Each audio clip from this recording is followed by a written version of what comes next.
Hey everybody, welcome back to Magic Orthodoxy. My name is David and this is a Magic Review.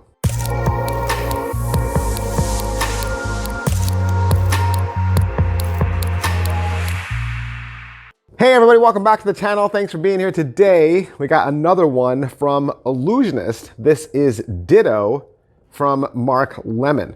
Now as you can see from the graphic on this very big box, that it is a pen holder with Sharpie markers. And so at first glance you might say, well, this looks like color match. Yes, this is the color match trick, but this is a non-electronic version.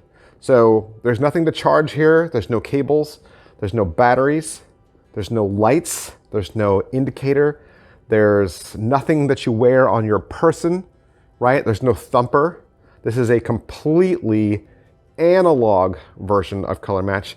And yes, Illusionist did get permission from the color match people if they could make this version. So what happened was during the time Peter Turner and Mark Lemon were with Illusionist, they come up with the trick. And of course, during this time, Illusionist has been working on the R&D end of it. And by the time they've now released it to you, Mark Lemon and Pete Turner are no longer with the company, but Peter Turner does come back and he records the 1 hour explanation. So the tutorial is going to be Peter Turner static, like in one room, one sit down session. There's no live performances. There's no close-ups, nothing like that. It's just one direct teaching, and he's going to walk you through everything you need to know. And so let's say you pay $99 to illusionist.com and you purchase this. What are you going to get? You're going to get that very large box that you saw at the beginning of this. You're going to get the pen box, right? The cup holder. And really, that does all the work. That does everything for you. It's all self-contained within the unit. Anything extra that you need for it is in the unit. And then you get the Sharpie markers, but the Sharpie markers are not gimmicked at all. You will need to replace them, of course, when the ink runs out. And yes, you should replace them with the same colors that come with it. Is it what I thought? I did not know what to think. I think this is my third version of color match that I've received in my lifetime.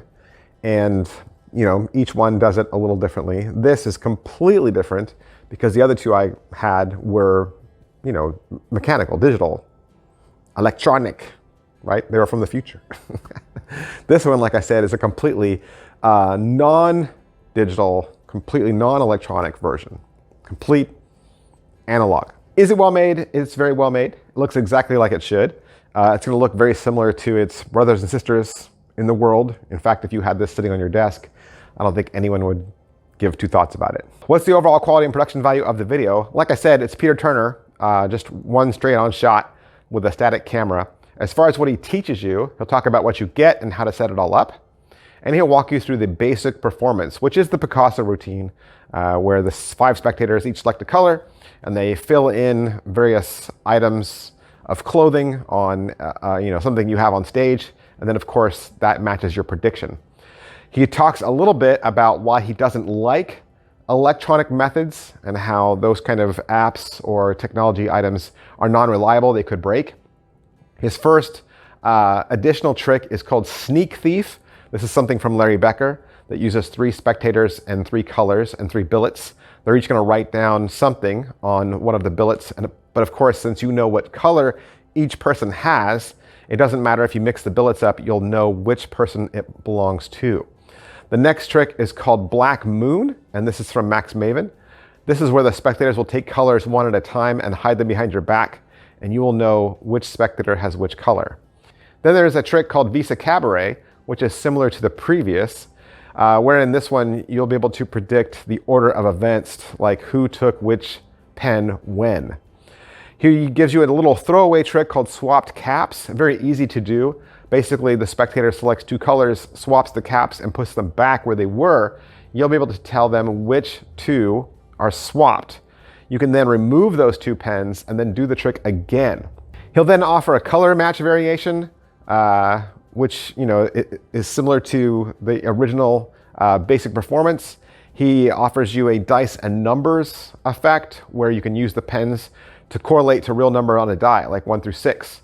This could work with cribs or maybe if you had a key. He then has a trick called Voice Print from Ned Rutledge. This is basically a living and dead routine. And then Geraint Clark comes out at the end for a jam session. And the two of them work off some of the ideas that Pete suggested earlier in the video. Pocket space, it's really a parlor trick or a stage trick, right? This isn't something you're going to carry around in your pocket. This is something that belongs on stage. As far as the angles go, I could say it's quiet.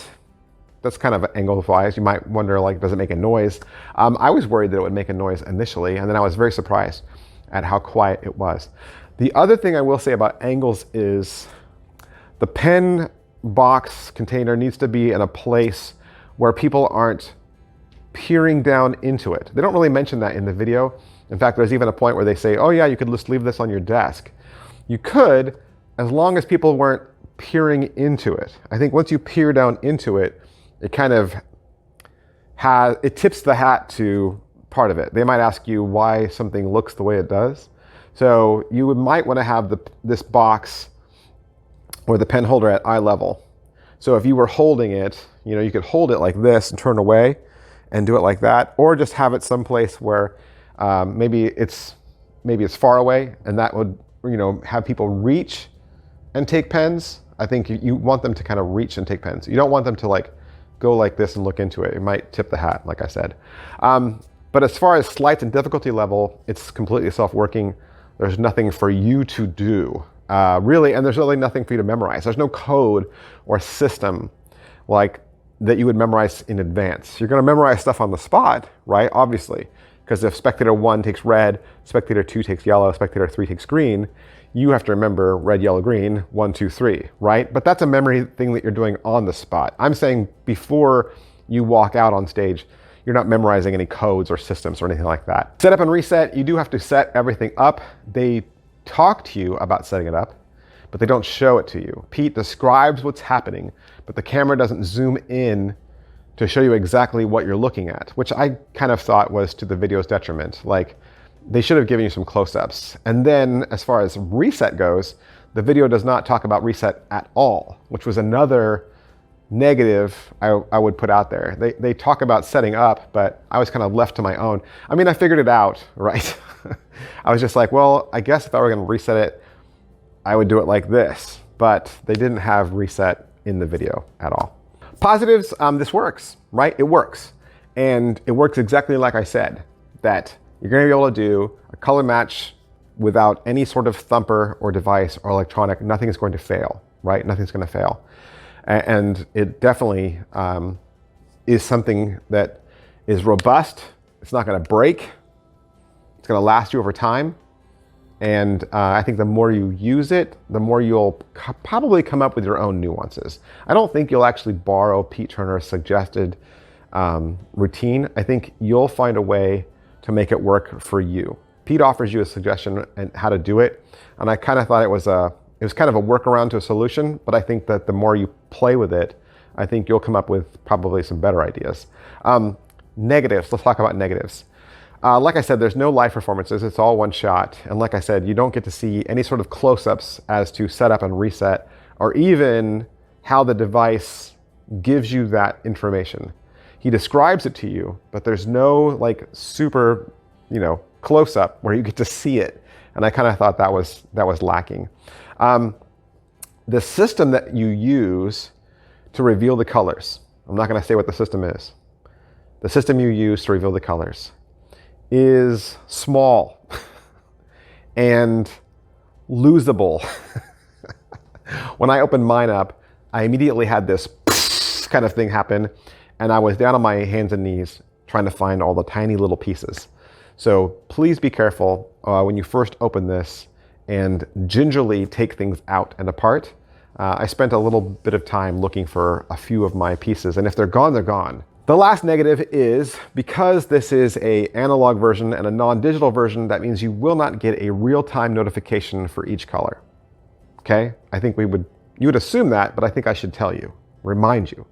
That means normally when you have your back turned and the spectator pulls, let's say blue, you would then receive a notification that they picked blue. And then once they picked blue, you could then give them the instruction with your back turned. You can say, okay, now with your pen that you just took, go over to the picture on the wall and color in the pants or whatever, right? But you can't do that with this. This you will need to, at some point in your routine, however you frame your routine, you will need to come back to the device to get your notification. The notification is on the unit. It's all self-contained. So you should already know that because it's not digital. But I'm just repeating that for you so that you understand. There is another negative. So you're getting your read, right, with the device that's sitting there, but you need to make sure that you can read it in the stage lighting that you're in the room for. There's another thing, I don't think they mentioned that. When Pete's doing it, the device is pretty high because he's seated. So it's sitting right there. So it's pretty easy to get a read. I think for most of us, we would probably be standing and the unit would be down low, okay? And then many times when you're on stage, your stage lights are blinding you or you're in a very darkened room. I would want to make sure that you test your lighting conditions so that when you are getting your read, you can get your read, okay? So I would practice this in a way that had similar lighting conditions, or practice this at least with the unit at the right level that you'll be performing it at, because you want to make sure that you can see the indicator, right?